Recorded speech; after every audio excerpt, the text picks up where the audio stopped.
Aloha hoa. I am bronzed, bound, and back from my honeymoon in Hawaii after marrying sweet little Elisa last week. That's right, I'm sorry, ladies, but I am now Mr. Sweet Little Elisa. Take a look at the ring. My bachelor party, my wedding, my now full week of experience as a married man has got me thinking about manliness. At a time when the culture encourages boys to become girls, we will discuss boys to men, from little boys like Robert DeNiro and Justin Trudeau, all the way to Donald Trump, good old men, with a word also on Charles Krauthammer and his manliness to boot. Then, why IHOP's rebranding to the International House of Burgers is a brilliant marketing strategy directly influenced by the Trump phenomenon. Finally, it is Pride all the time.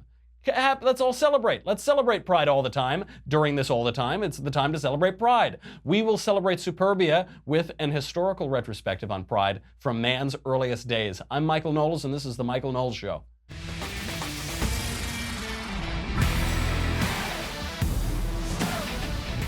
I have so much to talk to you about. I have missed you so much, and I can't believe. Did anything happen while I was gone? Oh yeah, everything. We'll get to it. Before we get to that, got to keep the lights on over here. I'm shocked Ben let me come back. I figured I'd come back to this place and it would just be rubble.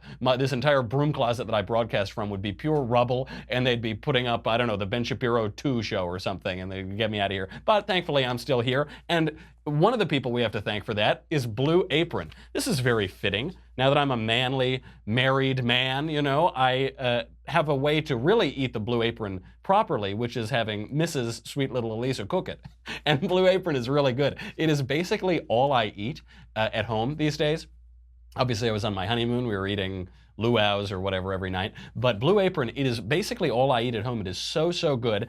Blue Apron delivers farm-fresh ingredients from and step-by-step recipes to your door. The mission is to make incredible home cooking accessible to everyone. Blue Apron achieves this by supporting a more sustainable food system, highest standards for ingredients, and building a community of home chefs. I gotta tell you, the ingredients that come from Blue Apron are all top notch. The meat and the produce, it is all really good. It's about as good as you can get, and the recipes are always great. I've never had a bad recipe from Blue Apron. I've never had a recipe that I haven't thought, oh, that's really good. And then what's nice is once you finish the recipe, then you can go out and just recreate it yourself, because Blue Apron is constantly changing their recipes. You're not just going to get a hamburger every night or something. They're always new. They're really innovative. They're so, so good. You can get 3 plans. The 2-person meal plan, meals that serve 2 regular people or 1 gavone, such as myself.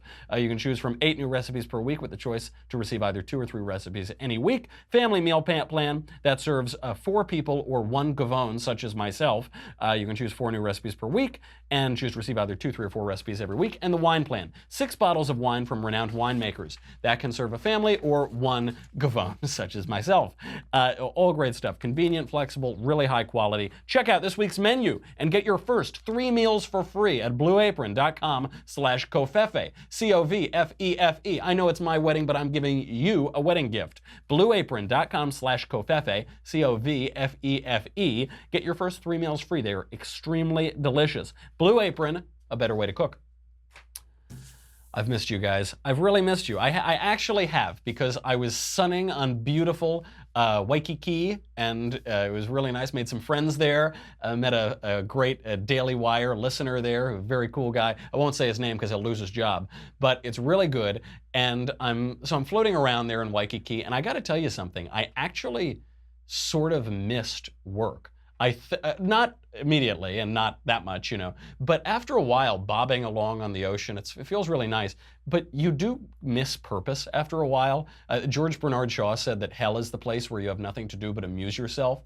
And so it is actually good to be back. I could have used another few days maybe of just amusing myself, but that's okay. It's nice to be back. I'm also, as you can see, transracial. For those of you who are just listening, I'm a little bit crispy after my time there. We have finally solved the age-old question, are Sicilians white? The answer is not much of the time, and not after being on the beach. This is, by the way, after slathering myself in like 60 SPF constantly, and so somehow still pretty crispy. I will give you my thoughts on marriage, what I've learned in my vast time as a married man, all of the wisdom I've acquired. It turns out marriage is mostly people giving you a lot of presents and then eating dinner in tuxedos and then sunning yourself on a beach. I didn't know that. I didn't know any of that before I got married. I assume it'll keep up like this. So we'll see how that goes. Marriage has me thinking a lot about manliness. Because, look, I'm not exactly a hulking mass of masculinity. I'm not a great Adonis of a man or something like that. I'm not Conan the Barbarian. But in the land of the blind, the one-eyed man is king, I've noticed. And so it has me thinking about that. In the early 80s, there were a lot more people getting married. 2.5 million marriages happened in the United States every single year. That number is down, even though the population has grown tremendously over that time by 100 million people or something like that. Now, just over 2 million people, 2 million marriages happen every year. So there's a 40% increase in population, and yet 500,000 fewer marriages happen every single year. Right now, the median age for marriage is 29. So I got in just under that. I'm just under the median, which is good. But a lot of people just don't get married at all. So the median might be 29, but a lot of people just aren't getting married. The Urban Institute reports that the marriage rate might drop among millennials to 70% or lower. That is way, way down from previous generations. The baby boomers got married at a rate of 91%. The late boomers, who came in the late stage of the baby boom, 87%. Gen X, 82%. That number drops precipitously for millennials if the present trends continue. So what's that about? I think it's about a crisis of manliness and all these attacks on the toxic masculinity and these bad images we have of what manliness really is. We've totally lost the sense of manliness in that Harvey Mansfield kind of way, the Aristotelian kind of way, being a gentleman, being a virtuous guy. And just to underscore the difference between boys and men, little boys becoming men, it's so hard to say goodbye to yesterday. Here is Robert De Niro. I think he really sums up that little boy very well. I'm going to say one thing. Trump.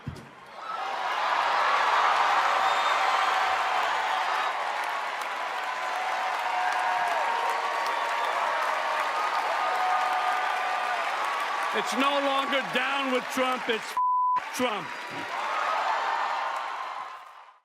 That's so brave. Oh, wow. Wow, sir. That is so brave. You said in a room of Hollywood and New York actors, you attacked a Republican president, used a naughty word. Wow, oh, wow, good, gosh. Finally, an actor behaving like a child. This is what Stanislavski created his system for. This is the American method. It's ridiculous. But this is a caricature of manliness. What Robert De Niro is doing is actually what little boys do, but it's a caricature of what manliness is. It's a performance of manliness. Because Robert De Niro is not a manly guy. He just plays manliness in movies. He plays tough guys in movies. In reality, he behaves like a little boy. This is the least courageous thing he could do, to get out there and say the thing that everybody wants to hear and be just as vulgar as everybody wants to be and not add anything to the conversation. If he had come out and supported Donald Trump, that would have required some courage, right? He could be blackballed from Hollywood, as a lot of our friends have been. He could have his show canceled, as some of our friends have had their shows canceled. That would have real ramifications. Instead, he gets a standing ovation. These people gave him a standing ovation. They applauded him. It was so, oh wow, oh my gosh. I like to start on this one because it really shows that difference. Are you the real thing or are you just part of the show? Are you really going to be the tough guy? Are you really going to be a man? Or are you just going to play act it? Are you just going to try to pretend and be one on TV? I'm not really a doctor. I just play one on TV. I'm not really Robert De Niro is not really a man. He just plays one on TV. One of my favorite news stories that came out while I was still on my honeymoon is this Justin Trudeau story. Speaking of little boys, if Justin Trudeau did not exist, we would have to invent him, of course, the wonderful Prime Minister of Canada who runs around in little rainbow booty shorts waving flags and, says that we have to call criminals and terrorists and things nice names and all of that. So Justin Trudeau hosted the G7 summit. And the G7, this group of 7 countries, basically went well. The thing doesn't mean anything. The G7 is this group of countries: Canada, France, Germany, Italy, Japan, the United Kingdom, and the US. Those are the 7 countries in it.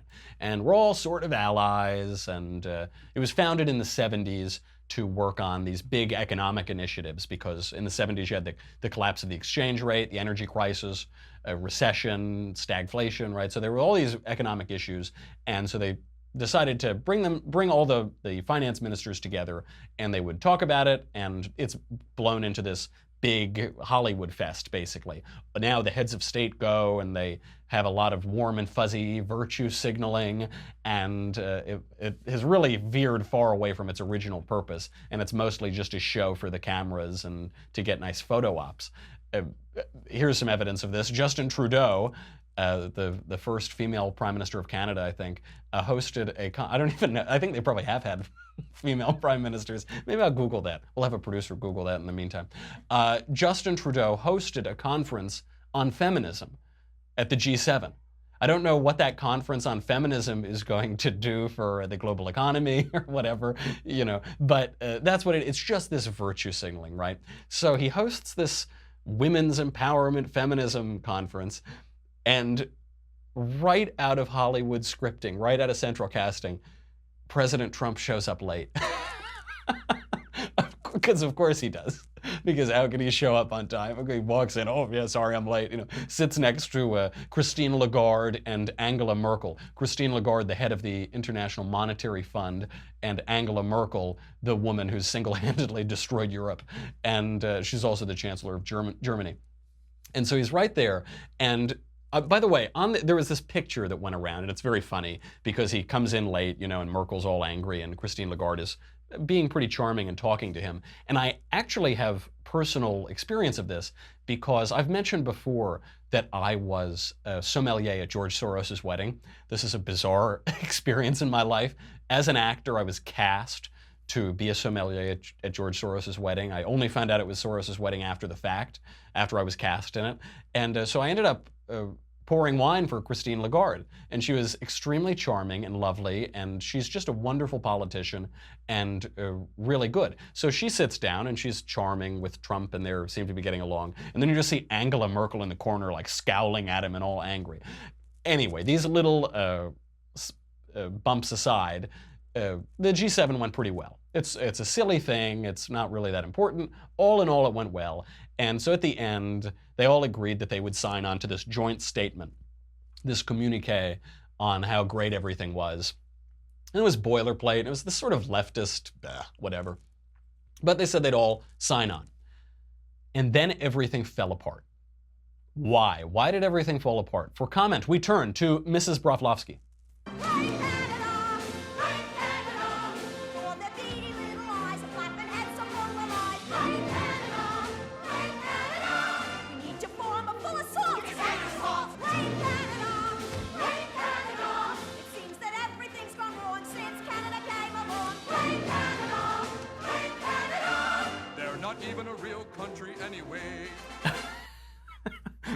They're not even a real country anyway. America's hat, Canada.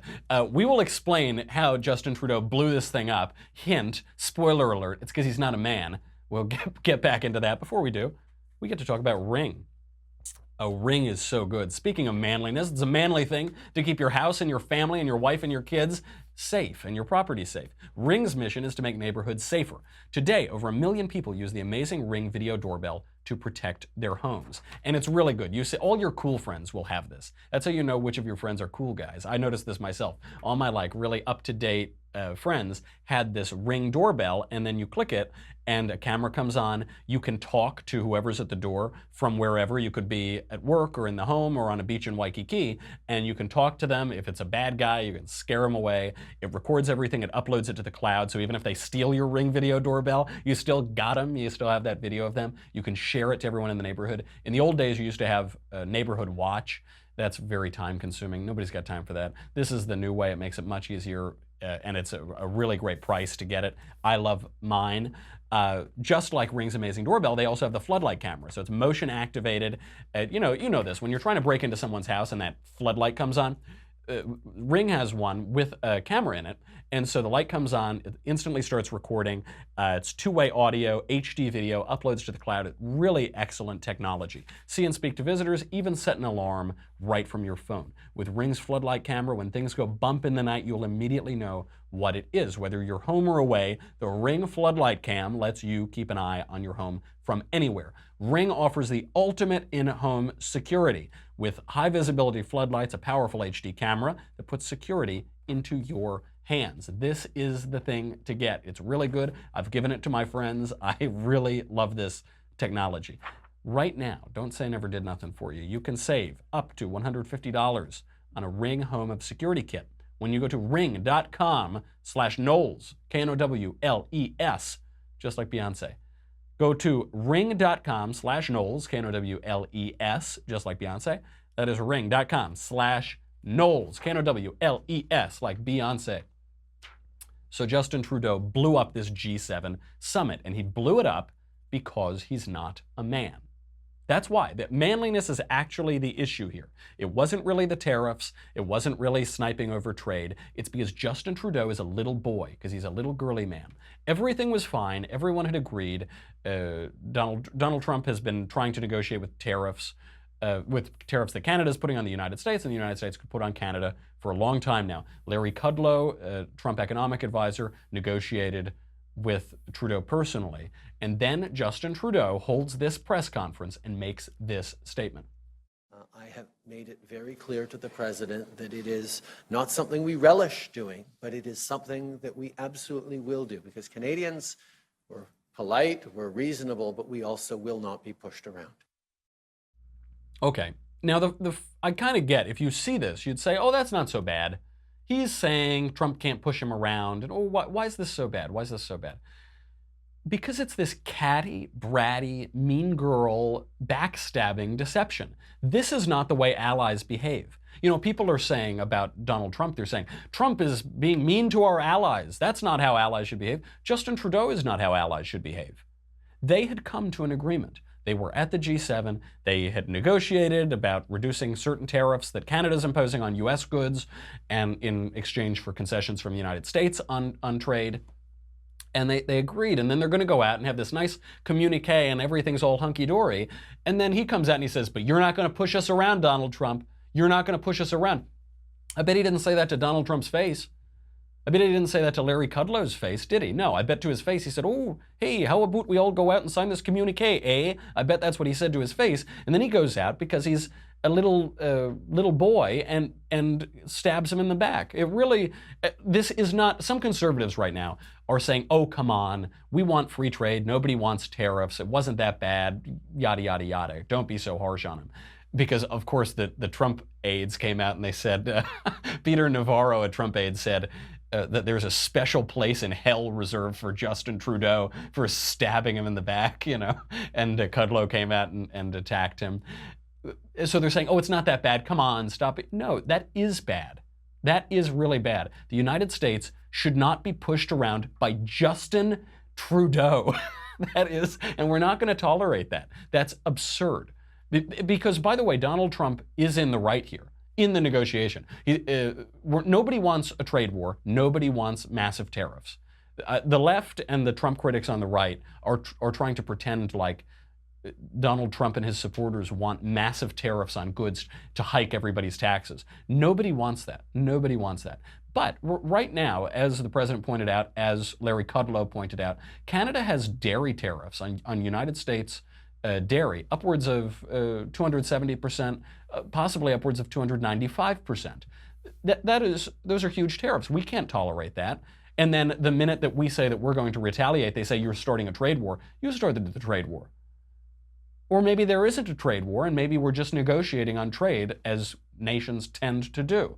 Of course. But what Justin Trudeau does is he says, I'm going to get my last minute snipe in when it's too late for Donald Trump to respond. Yeah, I'm going to get the... You know, it's like when you're arguing with a child and they just have to get the last word. You say, okay, all right, we've resolved this. They say, yeah, you say, well, why'd you have to do that at the end? That's not how adults behave. And it's really awful. The timing is really awful because we're going into this Kim summit. We're going into the Kim Jong-un North Korea summit, and he gets this last-minute snipe in at the president. And I'm really glad that Trump responded in the way he did. He said, "Okay, you want to get your little snipe in? We're not going to sign on to the communique. I hope you enjoyed your vacation in Canada. I hope you enjoyed the G7, but we're not going to tolerate this." Good. We absolutely shouldn't tolerate this. It's an important point about manliness because people think that we just need everyone to like us. That's what men want, but that's what little boys want. Going into this this summit, so look at Angela Merkel for a second. We've got Angela Merkel leaning over, the Chancellor of Germany, single-handed destroyer of Europe. She's leaning over, angry at Trump. And then in that same photo, you've got Trump and Bolton and Abe of Japan, just arms crossed, not budging, just not, Trump staring her right back in her face. Angela Merkel flooded Europe with millions of lightly vetted or totally unvetted Muslim immigrants. Meanwhile, crimes, rapes, terror attacks are surging all across Europe. They're covering it up. And Merkel allowed them to flood. She has no credibility here. She's not going to tell us how to run our country, how to run global trade and globalization. She's used globalization to help destroy her continent. And I'm glad, thank goodness, that we have a president who's going to say, no, you've done a terrible job leading your continent, and maybe my predecessor let you do it, but I'm not going to let you do it. It was going around Twitter. That photo alone is basically worth the Trump presidency. We've gotten a lot of other good stuff too, but I love it, just staring Europe in the face of mass migration, open borders Europe, and saying, no, no more. This gets to the central premise here. How the left sees the world, how the right sees the world, and specifically how they see manliness. We'll explain why the right is right. Before we do that, I couldn't do that if I didn't have shiny teeth, could I? I wouldn't be as convincing if I had just gummy, rotten teeth or something like that. And that's why you need to use an electronic toothbrush like Quip. Quip is so, so good. When it comes to your health, brushing your teeth is one of the most important parts of your day. And you should probably do it multiple times a day. If you want sweet little Elisa to kiss you, then you have to brush your teeth more than once a day. Quip knows that. They've combined dentistry and design to make a better electric toothbrush. Quip is the new electric toothbrush that packs just the right amount of vibrations into a slimmer design at a fraction of the cost of bulkier traditional electric brushes. It's super sleek. You can travel with it. The clip-on case that you can store it in your bathroom, it becomes a travel case. Super convenient, really nice product. Guiding pulses alert you when to switch sides, which makes brushing the right amount of time effortless. In my horrible bachelor days, when I brush my teeth, I'd take like a stick from the woods, I'd go, and throw it out, But this, you're supposed to brush for a certain amount of time on each side. Quip will let you know how long to do it. Because the thing that cleans your mouth should also be clean, Quip's subscription plan refreshes your brush on a dentist-recommended schedule, delivers a new brush head every 3 months for just $5. New brush heads every 3 months, just $5. That is really easy. Free shipping worldwide. You don't need to go to the store, because I would never go to the drugstore to buy a new toothbrush. That would be like a semi-biannual event probably. I'd go every couple of years. It's backed by a network of over 10,000 dental professionals, including dentists, hygienists, and dental students. Most toothbrushes don't get named Times Magazine's Best Inventions of the Year, but Quip did. Find out why for yourself. Quip starts at just $25, and if you go to getquip.com/Knowles, Knowles, right now, you will get your first refill pack for free with a Quip electric toothbrush. That is your first refill pack for free at getquip.com/Knowles, Knowles. That is spelled. I bet you can guess how to spell it, but I'll spell it for you anyway. I'll spell it all out. getquip.com/Knowles, Knowles. Go over and DOITNOW, period. RIGHTNOW, period. So, okay, I've got more to talk about, but I do want to wrap up this manliness point because it's really embodied here in Mr. Trudeau. The left is looking at this G7 summit and President Trump's handling of Justin Trudeau in particular. They're saying, oh no, our friends hate us. Oh no, because little boys are desperate for the affirmation of others. And grown men just do the right thing. They just do what needs to be done, and they don't need to be affirmed constantly in whatever they're doing, right? Which isn't to say that we want to be despised. Men don't want to be hated or something like that. But men, which is something we should aspire to be, men, don't care about affirmation as the number one goal. The left keeps saying that the U.S. is isolating itself from the world.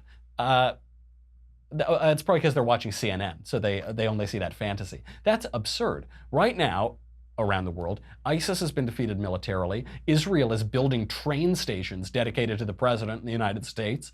Iran's path to nuclear weapons have been slowed down. Even France likes us. Even France, for goodness sake. The flag of the French army, Emmanuel Macron, likes Donald Trump, likes our president, comes on over here and says nice things about us. You know, little boys, they can't say no, but grown men have to say no sometimes, and sometimes we have to say no to our partners. Donald Trump ran on getting NATO allies to start paying anything for protection, for our military protection. Past presidents have demanded that too. They've begged for it. Donald Trump is the only one who accomplished it. He accomplished it by being firm. We're having a summit with North Korea now. We're having this. Remember that summit was off. We're never going to get it. Trump's going to blow up the world, isn't it? And now we've got it. And by the way, I've been gone a long time, so maybe I missed this. Has the mainstream media apologized for its coverage of the Kim summit? And with the on-again, off-again summit between President Trump and Kim Jong-un on the rocks, at least for now, what happens to that commemorative coin minted in preparation here in the United States? There you see it. You see the president, Kim Jong-un, the North Korean flag, the U.S. flag. That's the coin that was all ready for the summit. What happens to it now? We have details. When news broke today that President Trump had canceled the summit with Kim Jong-un, there was a mad rush to a White House website, not for more information about Trump's decision, but of course, to the gift shop for the commemorative summit coins, where, lo and behold, the coins had been designated the deal of the day, selling for the low, low price of just $19.95. And thank goodness the shop had posted a disclaimer to dispel any concerns about the fate of the coins. In true Trump fashion, written with almost but not quite all of the words unnecessarily capitalized and missing some punctuation, saying the coin will be made whether or not the summit occurs as scheduled, because the theme is coming closer to peace and celebrates the act of communication among countries. If summit does not occur, you can request a refund. But most supporters have said they want this heirloom of political history regardless of outcome. I cannot believe someone wrote that. And then for the piece de resistance, the page couldn't handle the volume of visitors and crashed, remaining down for several hours. Oh, isn't that funny? Isn't that so funny? What's really funny about that whole segment is it's entirely fake news. Because there is no such thing as a White House gift shop. That's why it's fake news. There is a White House gift shop. There is a company called the White House gift shop that has no connection to the current White House. But they're giddy, aren't they? They're so giddy on CNN, MSNBC. It's so funny, ha ha ha. It's funny for two reasons, the mainstream media reaction to this.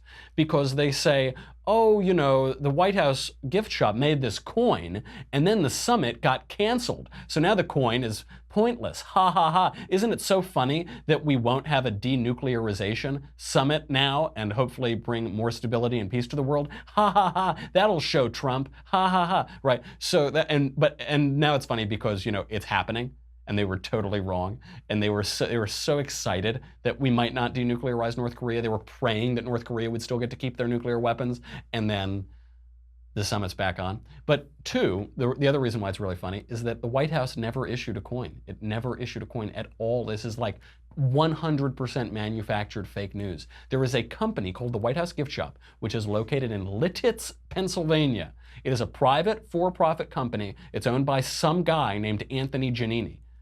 Just some guy. He's not a White House official. He's just a dude. There did used to be a gift shop associated with the White House, but for at least the last 7 years, there's just this private company with a website run out of Pennsylvania.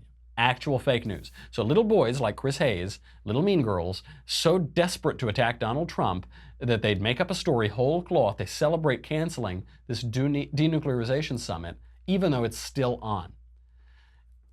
What's the point of all this? What's the goal? This is another big difference between the little boys and men, adults, grown-ups. What's the goal here? What's the point of all this stuff? Little boys are motivated disproportionately by base impulses. Sex, drugs, and rock and roll, fame, power, and money, it's all the same thing, these base, fleshy impulses. Men are after something higher than that, something more long-lasting than that, which is accomplishment. Something beyond just pleasing the senses for a little bit of time, for an actual accomplishment. Donald Trump was asked, are you going to get the Nobel Peace Prize if you denuclearize Korea? And he joked about it. He said, a lot of people are saying I should, but I don't care about that. What's more important is getting it done. And I think he meant that earnestly. And part of the reason I think he meant that is that getting a Nobel Peace Prize is absolutely meaningless. I mean, Obama got one after being president for 50 seconds or something. It doesn't mean anything. So I really am pleased that we have an administration that is focused on accomplishment, and all these little boys who want to tee-hee-hee and spread fake news. That's fine, you can keep it up, but in the meantime, the real men are going to go do work in the world and actually make America great again. Little boys can't make America great again. Only real grown-up men can. Okay, we have got to get to the International House of Breakfast. Do I have to sign off? I got to sign off. Oh man, that's too bad, because the International House of Breakfast is one of the most brilliant marketing strategies in a long time, and it actually is downstream of this exuberance on the right and this Trump phenomenon. We'll explain how. We'll also talk about Pride, and I'll say a little bit on Charles Krauthammer, whom I admire immensely. Before that, I got to say goodbye to Facebook and YouTube. Facebook and YouTube. Go over to dailywire.com right now. It's $10 a month or $100 for an annual membership. You get me. You get the Andrew Klavan Show. You get the Ben Shapiro Show. You get to ask questions in the mailbag. You get to ask questions in the conversation. By the way, we're going to be hosting a little Father's Day gathering tomorrow, Tuesday, June 12th. At 7 p.m. Eastern. Special live stream in honor of Father's Day. The Daily Wire God King himself, Jeremy Boring, will host a roundtable discussion with me, Andrew Klavan, Ben Shapiro, and special guests, Zoe Rachel and Nick Searcy, the international film and television star, Nick Searcy, to discuss the role of the father in our society. We'll be live streaming on Facebook and YouTube. If you're a Daily Wire subscriber, go to dailywire.com to submit live questions to us, which will be moderated by the one and only lovely Alicia Krause. Again, that is tomorrow, Tuesday, June 12th, 7 p.m. Eastern, 4 Pacific. Don't miss it. We will be right back. Go to dailywire.com.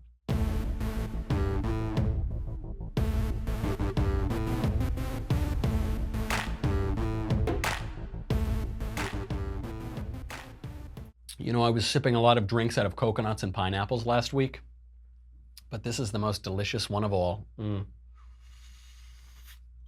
Oh, how I have missed you, Leftist Tears Tumbler. That tastes a little bit like, who was that guy in Casino and Goodfellas? The Robert DeNiro vintage.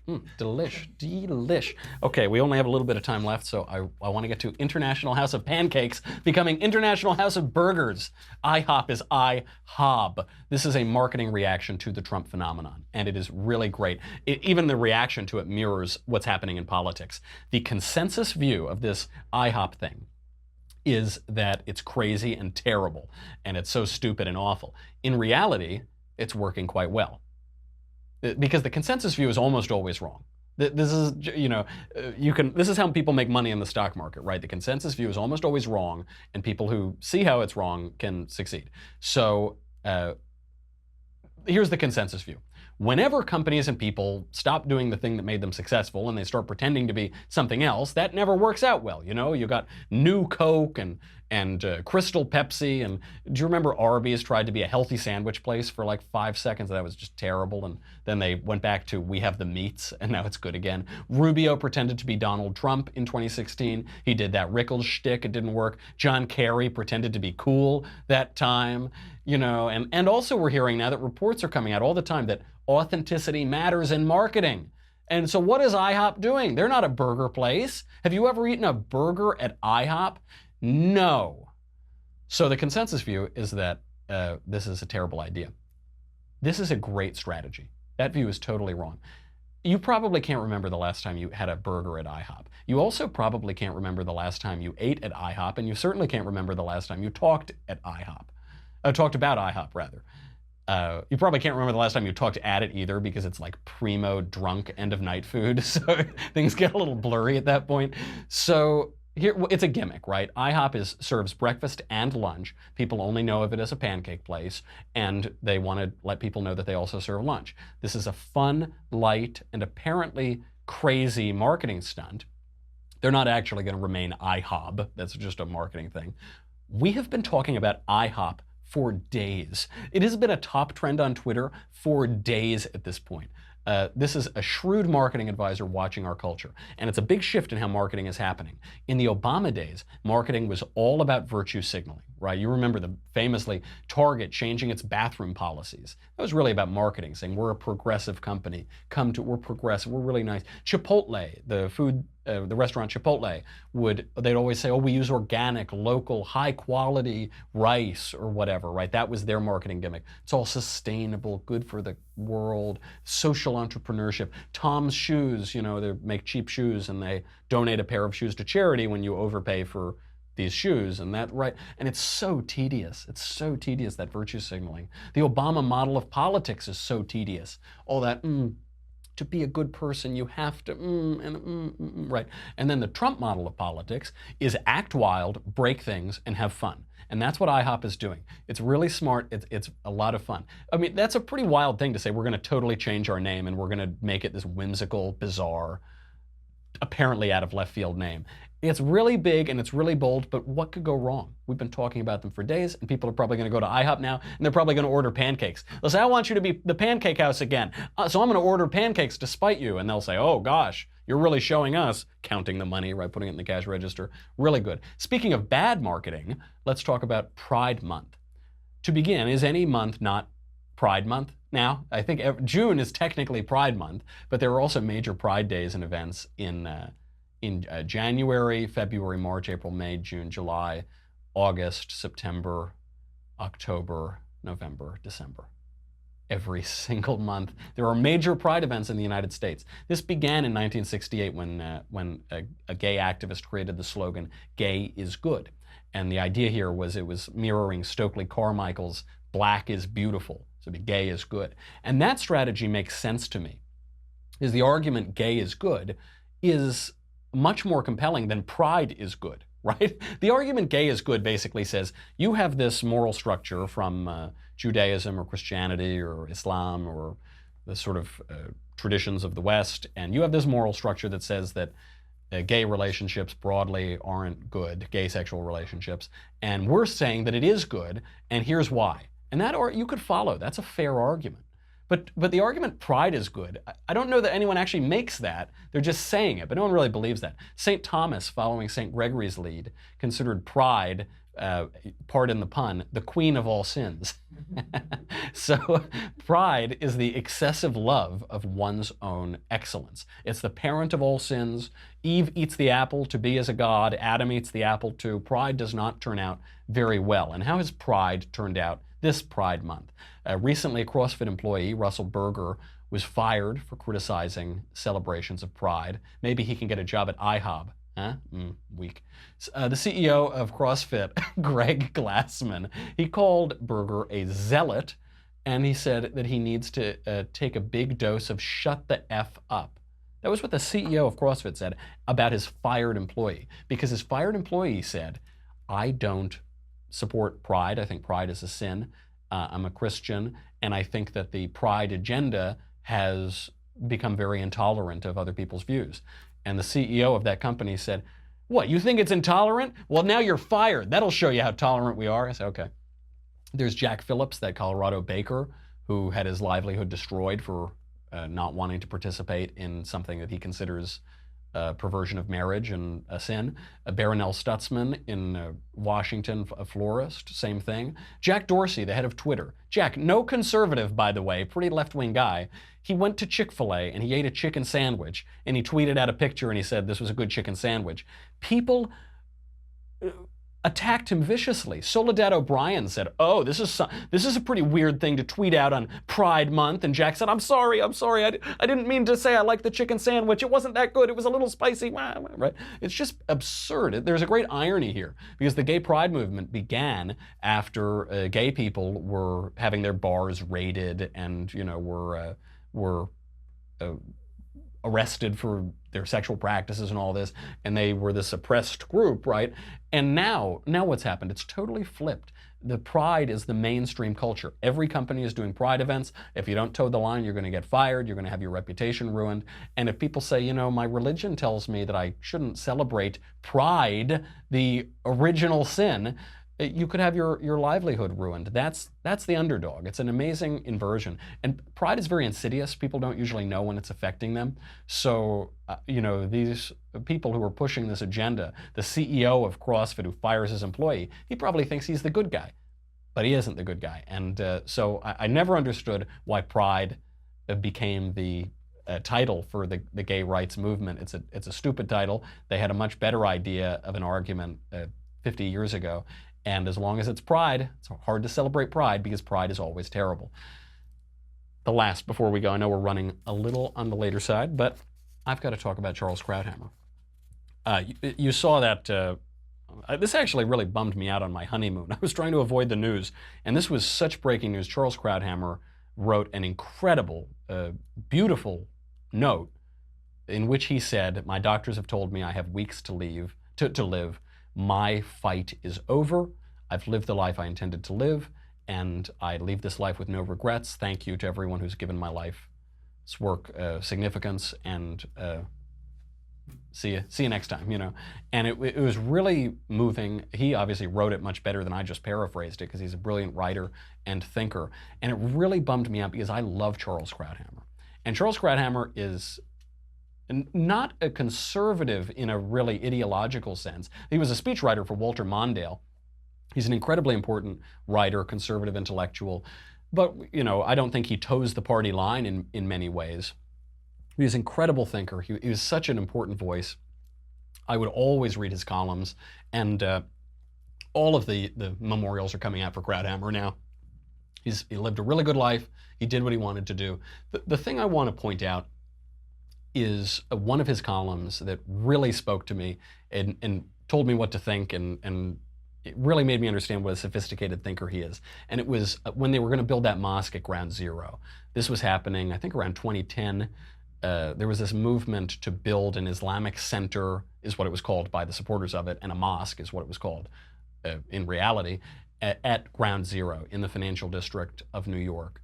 And this was seen as just a horrible affront to people who saw Muslims in the name of Islam knock down those Twin Towers and kill thousands of American civilians.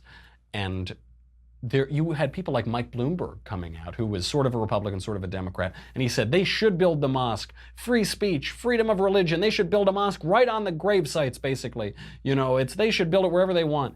And there was a good argument there because we have no establishment of religion, it's a free country, But then there was this gut feeling where you felt, gosh, that just seems awful.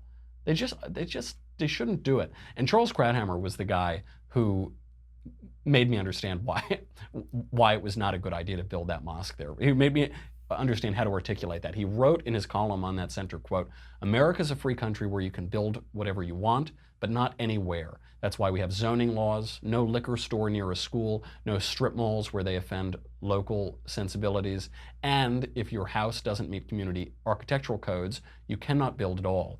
These restrictions are for reasons of aesthetics. Others are for more profound reasons of common decency and respect for the sacred. No commercial tower over Gettysburg, no convent at Auschwitz, and no mosque at Ground Zero. Build it anywhere but there. The governor of New York offered to help find land to build the mosque elsewhere. A mosque really seeking to build bridges, Rauf's ostensible hope for the structure, would accept the offer. But of course it wasn't trying to build bridges at all. It was trying to be divisive and make a political statement, and a very awful political statement. Krauthammer, in talking about common decency and respect for the sacred, he really spoke to something that I think the ideological conservatives miss out on sometimes, where they just basically recite the Constitution in their sleep and they kind of forget where that Constitution springs from. But Charles Krauthammer is a man of deep learning and deep wisdom and thought. He's, I think, vaguely agnostic. He doesn't ascribe to any particular religion, but he also said that atheism is the least plausible theology of them all. I think he once said, "I don't believe in God, but I fear him." And I had the privilege of meeting him on 2 occasions, and he was always graceful and funny and profound and thoughtful in his in what he was saying, and we're really going to miss that. I think he's basically without a peer in political commentary and political thought today, and we're just really going to miss him. He's a great thinker and writer, and And even as he prepares to meet his maker, and he does have a maker, and it's a good thing that he fears that maker in holy fear and awe.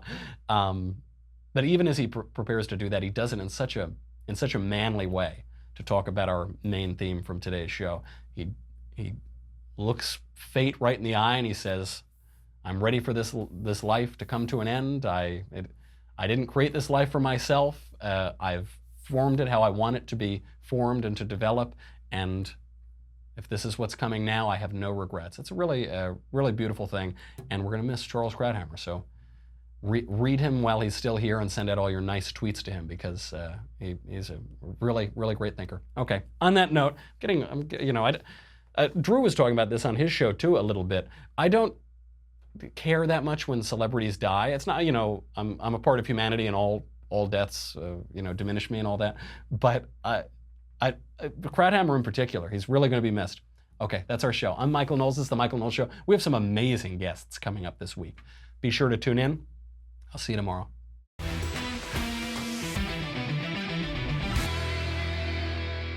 The Michael Knowles Show is produced by Senia Villarreal.